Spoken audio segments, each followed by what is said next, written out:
ओशो ਦੇ ਲੈਕਚਰ ਕਬੀਰ ਬਾਣੀ ਭਗਤੀ ਕਾ ਮਾਰਗ ਝੀਨਾ ਰੇ। ਕਬੀਰ ਇੱਕ ਮਹਾਨ ਸੁਮੇਲ ਹਨ, ਇੱਕ ਸੰਗਮ, ਜਿਵੇਂ ਕਿ ਪ੍ਰਯਾਗਰਾਜ ਇੱਕ ਤੀਰਥ, ਜਿੱਥੇ ਕਿ ਜੋ ਵੀ ਸ੍ਰੇਸ਼ਟ ਹੈ ਉਹ ਸਾਰਾ ਇਕੱਠਾ ਹੋ ਗਿਆ। ਗੰਗਾ, ਜਮਨਾ, ਸਰਸਵਤੀ ਤਿੰਨੇ ਉੱਥੇ ਮਿਲ ਗਈਆਂ। ਗਿਆਨ, ਕਰਮ ਤੇ ਭਗਤੀ ਤਿੰਨਾਂ ਦਾ ਉੱਥੇ ਮੇਲ ਹੋ ਗਿਆ। ਕਰਮ ਤਾਂ ਦਿਖਾਈ ਦਿੰਦਾ ਹੈ, ਭਗਤੀ ਨੂੰ ਛੁਪਾਉਣਾ ਔਖਾ ਹੈ। ਗਿਆਨ ਬਹੁਤ ਅੰਦਰਲੀ ਧਾਰਾ ਹੈ, ਇਸ ਲਈ ਤੀਰਥ ਰਾਜ ਪ੍ਰਯਾਗ 'ਚ ਗੰਗਾ ਯਮਨਾ ਤਾਂ ਦਿਖਾਈ ਦਿੰਦੀਆਂ ਹੈ, ਸਰਸਵਤੀ ਅਦ੍ਰਿਸ਼ ਹੈ, ਦਿਖਾਈ ਨਹੀਂ ਦਿੰਦੀ। ਸਰਸਵਤੀ ਗਿਆਨ ਦੀ ਦੇਵੀ ਹੈ। ਇਸ ਗੱਲ ਨੂੰ ਚੰਗੀ ਤਰ੍ਹਾਂ ਸਮਝ ਲਓ। ਕਰਮ ਤਾਂ ਦਿਖਾਈ ਦੇਗਾ ਹੀ, ਕਿਉਂਕਿ ਕਰਮ ਦਾ ਅਰਥ ਹੀ ਹੈ ਬਾਹਰ। ਭਗਤੀ ਨੂੰ ਛੁਪਾਉਣਾ ਔਖਾ ਹੈ, ਜਿਵੇਂ ਕਿਸੇ ਨੂੰ ਪ੍ਰੇਮ ਹੋ ਜਾਏ, ਪ੍ਰੇਮ ਨੂੰ ਛੁਪਾਉਣਾ ਔਖਾ ਹੁੰਦਾ ਹੈ। ਇਸ ਦੁਨੀਆ 'ਚ ਸਾਰੀਆਂ ਚੀਜ਼ਾਂ ਛੁਪਾਈਆਂ ਜਾ ਸਕਦੀਆਂ ਹੈ, ਪ੍ਰੇਮ ਨੂੰ ਛੁਪਾਉਣਾ ਸੰਭਵ ਨਹੀਂ ਹੈ। ਪ੍ਰੇਮੀ ਦੇ ਪੈਰ ਦਾ ਢੰਗ ਬਦਲ ਜਾਏਗਾ, ਅੱਖ ਬਦਲ ਜਾਏਗੀ, ਇੱਕ ਨਸ਼ਾ ਛਾ ਜਾਏਗਾ, ਇੱਕ ਮਸਤੀ ਘੇਰ ਲਏਗੀ, ਇੱਕ ਰਾਗ ਗੂੰਜਣ ਲੱਗੇਗਾ। ਬੈਠੇ ਉੱਠੇਗਾ, ਤੁਰੇ ਫਿਰੇਗਾ, ਪਰ ਕੁਝ ਬਦਲ ਗਿਆ। ਕੋਈ ਵੀ ਦੇਖ ਲਏਗਾ, ਅੰਨਾ ਵੀ ਪਛਾਣ ਲਏਗਾ। ਇਸ ਲਈ ਪ੍ਰੇਮੀ ਕਦੇ ਪ੍ਰੇਮ ਨੂੰ ਛੁਪਾ ਨਹੀਂ ਸਕੇ। ਆਮ ਸਧਾਰਨ ਪ੍ਰੇਮ ਨੂੰ ਛੁਪਾ ਨਹੀਂ ਸਕੇ ਤਾਂ ਪਰਮਾਤਮਾ ਦਾ ਪ੍ਰੇਮ ਤਾਂ ਅਸੰਭਵ ਹੈ। ਪ੍ਰੇਮ ਤਾਂ ਇਉਂ ਜਾਗੇਗਾ ਜਿਵੇਂ ਹਨੇਰੇ ਘਰ 'ਚ ਦੀਵਾ ਜਗਦਾ ਹੋਵੇ, ਦੂਰ ਦੂਰ ਤੱਕ ਰੌਸ਼ਨੀ ਦਿਖਾਈ ਦੇਏਗੀ। ਗਿਆਨ ਪ੍ਰਗਟ ਹੈ ਗੰਗਾ ਵਾਂਗ, ਕਰਮ ਪ੍ਰਗਟ ਹੈ ਗੰਗਾ ਵਾਂਗ, ਪ੍ਰੇਮ ਪ੍ਰਗਟ ਤੇ ਅਣਪ੍ਰਗਟ ਦੇ ਦਰਮਿਆਨ ਹੈ ਜਮਨਾ ਵਾਂਗ। ਗਿਆਨ ਦੀ ਧਾਰਾ ਬਹੁਤ ਅੰਦਰ ਹੈ, ਉਹ ਸਰਸਵਤੀ ਹੈ। ਇਸ ਲਈ ਧਿਆਨ ਨੂੰ ਸਿਰਫ ਛੁਪਾਇਆ ਜਾ ਸਕਦਾ ਹੈ। ਸੱਚ ਤਾਂ ਇਹ ਹੈ ਕਿ ਧਿਆਨ ਨੂੰ ਪ੍ਰਗਟ ਕਰਨਾ ਬਹੁਤ ਔਖਾ ਹੈ। ਇਸ ਲਈ ਜਿਨ੍ਹਾਂ ਨੇ ਸਿਰਫ ਧਿਆਨ ਮਾਰਗ ਉੱਤੇ ਯਾਤਰਾ ਕੀਤੀ ਹੈ, ਜਿਵੇਂ ਸੂਫੀ ਹਨ, ਉਹ ਛੁਪ ਕੇ ਰਹਿ ਸਕਦੇ ਹਨ। ਸੂਫੀਆਂ ਦਾ ਪਤਾ ਵੀ ਨਹੀਂ ਲੱਗੇਗਾ। ਤੁਹਾਡੇ ਗੁਆਂਢ 'ਚ ਵੀ ਰਹਿੰਦਾ ਹੋਵੇ ਤਦ ਵੀ ਪਤਾ ਨਹੀਂ ਲੱਗੇਗਾ। ਪਤਨੀ ਨੂੰ ਪਤਾ ਨਹੀਂ ਲੱਗੇਗਾ, ਪਤੀ ਕਿਸੇ ਧਿਆਨ ਦੀ ਧਾਰਾ 'ਚ ਡੁੱਬਿਆ ਹੋਇਆ ਹੈ, ਕਿਉਂਕਿ ਸਾਰੀ ਖੇਡ ਬਹੁਤ ਗਹਿਰਾਈ 'ਚ ਹੈ, ਛੁਪਾਈ ਜਾ ਸਕਦੀ ਹੈ। ਅਸਲ 'ਚ ਪ੍ਰਗਟ ਕਰਨੀ ਔਖੀ ਹੈ।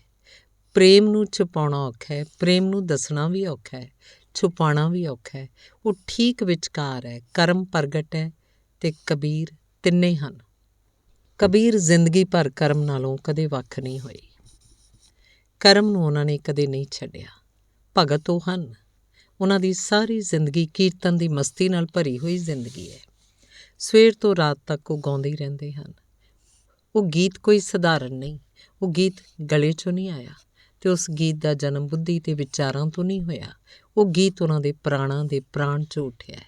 ਉਸ ਗੀਤ 'ਚ ਕਵਿਤਾ ਘੱਟ ਹੈ, ਛੰਦਬੱਧ ਉਹ ਨਹੀਂ ਹੈ, ਉਸ 'ਚ ਅਨੇਕਾਂ ਭੁੱਲਾਂ ਚੁੱਕਾਂ ਹਨ, ਪਰ ਉਸ ਗੀਤ 'ਚ ਹਿਰਦਾ ਹੈ ਅਤੇ ਹਿਰਦੇ ਨੇ ਕਦ ਛੰਦ ਮੰਨੇ ਹਨ, ਕਦ ਨਿਯਮ ਮੰਨੇ ਹਨ। ਸਾਰੇ ਨਿਯਮ ਤੋੜ ਕੇ ਹਿਰਦਾ ਵਗਦਾ ਹੈ। ਹਿਰਦਾ ਤਾਂ ਅਜਿਹਾ ਜਿਵੇਂ ਵਰਖਾ ਵਿੱਚੋਂ ਪੂਰ ਆ ਗਈ, ਗੰਗਾ ਸਾਰੇ ਕੰਢੇ ਤੋੜ ਕੇ ਵਗਦੀ ਹੈ। ਬੁੱਧੀ ਸੁੱਕੀ ਹੈ, ਜਿਵੇਂ ਗਰਮੀ ਦੀ ਗੰਗਾ ਮੱਧਮ ਹੋ ਜਾਂਦੀ ਹੈ, ਕੰਢਿਆਂ 'ਚ ਬੱਝ ਕੇ ਵਗਦੀ ਹੈ, ਹਿਰਦਾ ਅਪੂਰ ਹੋ ਕੇ ਵਗਦਾ ਹੈ। ਸੋ ਕਬੀਰ ਗਾਉਂਦੇ ਰਹੇ ਜ਼ਿੰਦਗੀ ਭਰ। ਇਹ ਸਾਰੇ ਗੀਤ ਉਹਨਾਂ ਨੇ ਬਣਾਏ ਨਹੀਂ, ਗਾਏ ਹਨ। ਇੱਕ ਤਾਂ ਕਵੀ ਹੁੰਦਾ ਜਿਹੜਾ ਗੀਤ ਬਣਾਉਂਦਾ ਹੈ, ਜਿਹੜਾ ਮਿਹਨਤ ਕਰਦਾ ਹੈ, ਜਿਹੜਾ ਸਜਾਉਂਦਾ ਹੈ, ਭਾਸ਼ਾ ਨੂੰ ਸਜਾਉਂਦਾ ਹੈ, ਵਿਆਕਰਨ, ਛੰਦ, ਨਿਯਮ ਸਭਨਾਂ ਦਾ ਇੰਤਜ਼ਾਮ ਕਰਦਾ ਹੈ। ਅਤੇ ਇੱਕ ਰਿਸ਼ੀ ਹੈ ਜਿਹੜਾ ਸਿਰਫ ਗਾਉਂਦਾ ਹੈ। ਰਿਸ਼ੀ ਵੀ ਕਵੀ ਹੈ, ਪਰ ਕਵੀ ਰਿਸ਼ੀ ਨਹੀਂ ਹੈ।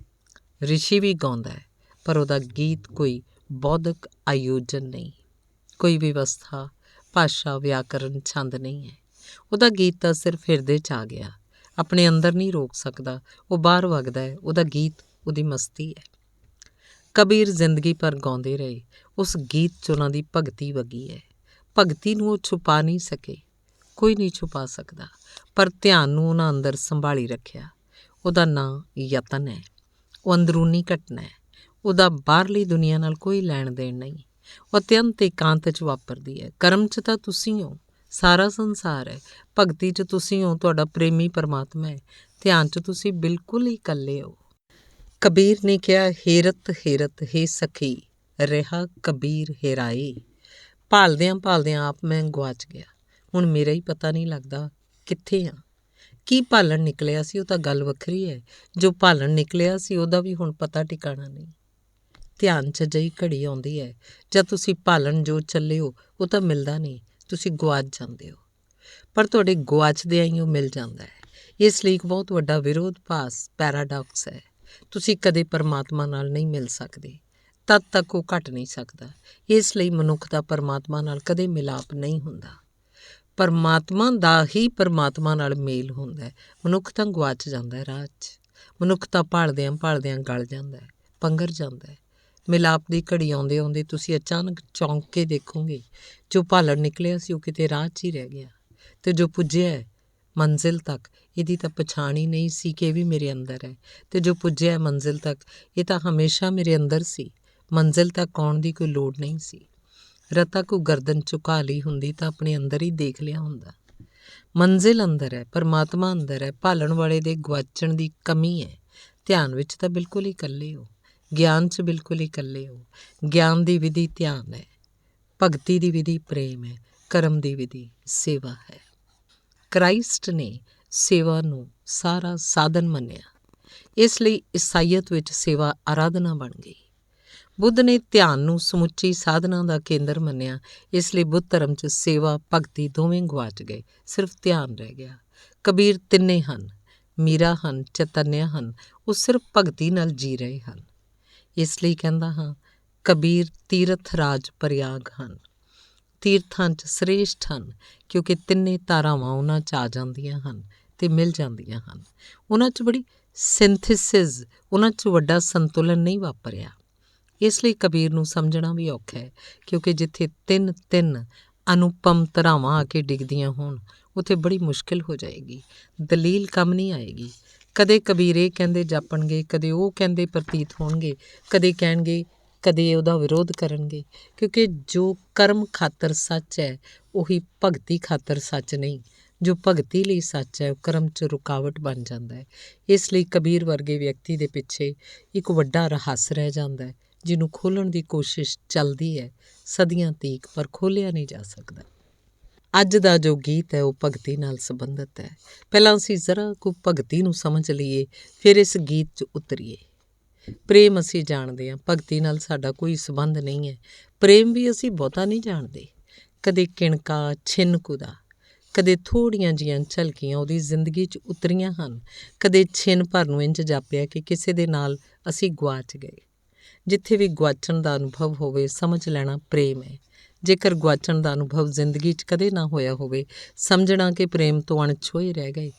ਅਤੇ ਜਿਹੜਾ ਪ੍ਰੇਮ ਤੋਂ ਅਣਛੋਇਆ ਰਹਿ ਗਿਆ ਉਹ ਭਗਤੀ ਨੂੰ ਨਾ ਸਮਝ ਸਕੇਗਾ, ਕਿਉਂਕਿ ਜਿਹੜਾ ਲਾਗਲੇ ਸਰੋਵਰ ਵਿੱਚ ਹੀ ਇਸ਼ਨਾਨ ਕਰਨ ਨਹੀਂ ਗਿਆ, ਉਹਦਾ ਸਫ਼ਰ ਸਾਗਰ ਤੱਕ ਕਿਵੇਂ ਹੋ ਸਕੇਗਾ। ਜਿਹਨੇ ਕਦੇ ਖਿੜਕੀ ਤੋਂ ਬਾਹਰ ਹੀ ਨਹੀਂ ਤੱਕਿਆ, ਉਹ ਅਸਮਾਨ ਦੇ ਹੇਠਾਂ ਕਿਵੇਂ ਜਾ ਸਕੇਗਾ। ਜਿਸ ਨੇ ਪ੍ਰੇਮ ਸਧਾਰਨ ਨਹੀਂ ਜਾਣਿਆ, ਉਹ ਅਸਾਧਾਰਨ ਭਗਤੀ ਨੂੰ ਕਦੇ ਨਹੀਂ ਜਾਣ ਸਕੇਗਾ। ਇਸ ਲਈ ਜ਼ਿੰਦਗੀ ਦੇ ਦਰਵਾਜ਼ੇ ਖੁੱਲ੍ਹੇ ਰੱਖਣਾ, ਪ੍ਰੇਮ ਕਿਤੋਂ ਦੀ ਵੀ ਉਤਰੇ ਉਹਨੂੰ ਉਤਰਨ ਦੇਣਾ, ਕਿਉਂਕਿ ਉਹ ਭਗਤੀ ਦੀ ਪਹਿਲੀ ਭਿਣਕ ਹੈ, ਉਹ ਭਗਤੀ ਦੀ ਪਹਿਲੀ ਕਿਰਨ ਹੈ। ਜੇਕਰ ਤੁਸੀਂ ਪ੍ਰੇਮ ਦੇ ਦਰਵਾਜ਼ੇ ਬੰਦ ਕਰ ਲਏ ਤਾਂ ਤੁਸੀਂ ਕਿੰਨੇ ਵੀ ਮੰਦਰਾਂ 'ਚ ਮੱਥੇ ਰਗੜੋ, ਮਸਜਿਦਾਂ 'ਚ ਚੀਕੋ, ਪੁਕਾਰੋ ਅਤੇ ਗਿਰਜਾ ਘਰਾਂ 'ਚ ਗੀਤ ਗਾਓ, ਤੁਹਾਡੇ ਸਾਰੇ ਗੀਤ ਚੀਕ ਪੁਕਾਰ ਵਿਅਰਥ ਹੈ। ਕਿਧਰੇ ਵੀ ਉਹ ਸੁਣੀ ਨਹੀਂ ਜਾ ਸਕੇਗੀ, ਕਿਉਂਕਿ ਤੁਹਾਡੀ ਸਾਰੀ ਚੀਕ ਪੁਕਾਰ ਤੁਹਾਡੇ ਸਿਰ 'ਚੋਂ ਆਏਗੀ, ਉਹ ਤੁਹਾਡੇ ਹਿਰਦੇ 'ਚੋਂ ਨਹੀਂ ਆ ਸਕਦੀ। ਹਿਰਦਾ ਤਾਂ ਬੰਦ ਹੀ ਪਿਆ, ਉਹ ਬੀਜ ਤਾਂ ਟੁੱਟਿਆ ਹੀ ਨਹੀਂ, ਉਹ ਤਾਂ ਅੰਕੁਰ ਹੀ ਤੁਹਾਡੇ ਅੰਦਰ ਨਹੀਂ ਹੋਇਆ।